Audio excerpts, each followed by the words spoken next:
Alam nyo ba, nagluto ko ng garlic butter seafood at isi-share ko sa inyo. Gusto mong malaman kung paano ko niluto? Abay, tapusin mo yung video ko para all goods. Kuha mo, tara, let's go! Yo, what up? Kumusta kayo? Aki Kabuhat nagbabalik. Ngayong araw na to ay magluluto tayo ng butter garlic sandwich. Ay mali, seafood pala. Tara, simulan natin to. Let's go! At eto naman yung mga sangkap na gagamitin natin sa pagluluto ng seafood. Yan, may oyster sauce tayo dyan. Pamintang durog. Tomato paste.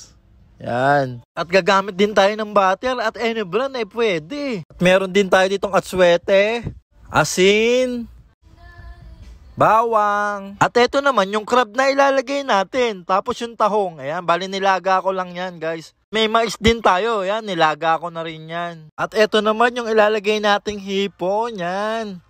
Goods na yan. Ganyang kadami. At yung Sprite na ilalagay natin. Yan. Tara, simulan na natin to. Ang una kong ginawa ay nagpainit lang akong kawali. Tapos ilalagay ko na tong butter. Tapos may mekos-mekos ko lang yan inside para mabilis matunaw yung butter. At after nga nun ilalagay ko na rin tong bawang. Yan. Yan, mekos-mekos lang yan natin inside. Next ko naman ilalagay itong atswete. At pwede rin kayong gumamit ng powder. Sunod na natin ilagay ang pamintang durog. Mekos-mekos natin ulit yan inside. Sabi naman yun, ang bango ng amoy. Okay, ang next ko naman na ilalagay itong Mamacita oyster sauce. Yan, halu-haluin lang natin to ulit. Tapos ang next naman natin na ilalagay itong tomato paste. Yan, bali ilalagay na natin siya lahat. So ayun na, ilagay na nga natin yung tomato paste kaya halu-haluin ko lang to. So ayun guys, kapag ganito na yung texture niya, pwede na natin ilagay yung mga seafood. Yan, unahin na natin tong hipon ilagay para mabilis maluto. As usual, halu-haluin ulit natin. At isusunod ko naman itong ilagay, itong crab natin. Mekos-mekos ulit natin yan, insan. Sabi, tornado. At yan, maglalagay naman tayo ng kalahating basong Sprite. Yan, ganyang kadami. Goods na yan. Miyan ko ng konti para may konting sauce. Okay, halu-haluin natin ng konti. Tapos papakuluan lang natin to.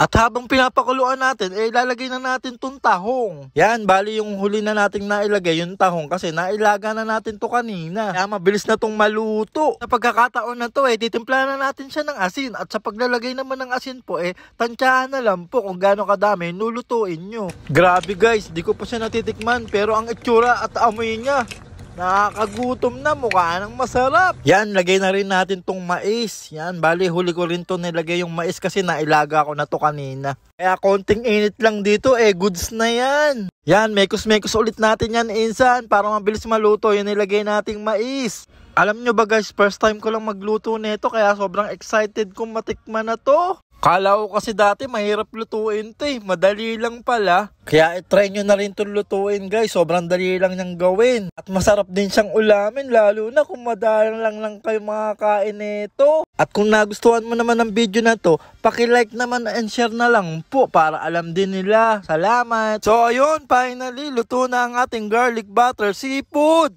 Grabe naman yan. Tay na naman yan. Taob na naman ang kaldero namin. Okay, ito na yung pinaka best part na nagusto ko dito. Food check na natin yan. Wow na wow. Legit, solid, ang sarap. Panalo, sobrang goods, quality. Comment naman po kung tiga saan kayo para alam ko kung saan nakakarating ang video na to. Salamat.